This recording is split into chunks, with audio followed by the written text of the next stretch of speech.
Chapter 15. At the end of every 7 years you must cancel debts. This is how it is to be done. Every creditor shall cancel any loan they have made to a fellow Israelite. They shall not require payment from anyone among their own people, because the Lord's time for canceling debts has been proclaimed.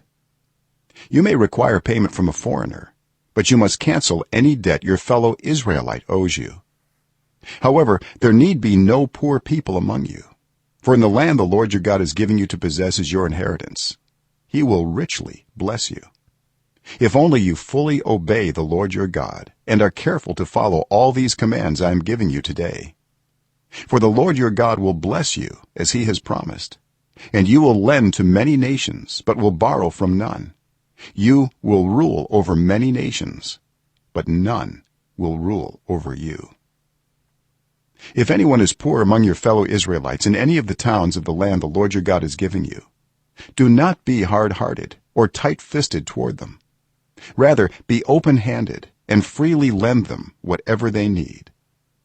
Be careful not to harbor this wicked thought: the 7th year, the year for canceling debts, is near, so that you do not show ill will toward the needy among your fellow Israelites and give them nothing. They may then appeal to the Lord against you, and you will be found guilty of sin. Give generously to them, and do so without a grudging heart. Then, because of this, the Lord your God will bless you in all your work and in everything you put your hand to. There will always be poor people in the land. Therefore, I command you to be open-handed toward your fellow Israelites who are poor and needy in your land. If any of your people, Hebrew men or women, sell themselves to you and serve you 6 years, in the 7th year you must let them go free. And when you release them, do not send them away empty-handed. Supply them liberally from your flock, your threshing floor, and your winepress. Give to them as the Lord your God has blessed you.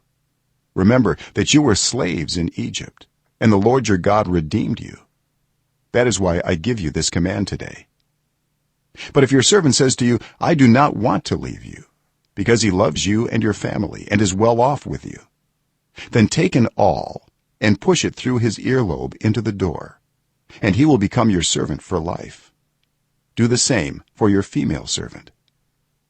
Do not consider it a hardship to set your servant free, because their service to you these 6 years has been worth twice as much as that of a hired hand, and the Lord your God will bless you in everything you do. Set apart for the Lord your God every firstborn male of your herds and flocks. Do not put the firstborn of your cows to work, and do not shear the firstborn of your sheep. Each year you and your family are to eat them in the presence of the Lord your God at the place he will choose. If an animal has a defect, is lame or blind, or has any serious flaw, you must not sacrifice it to the Lord your God. You are to eat it in your own towns. Both the ceremonially unclean and the clean may eat it, as if it were gazelle or deer.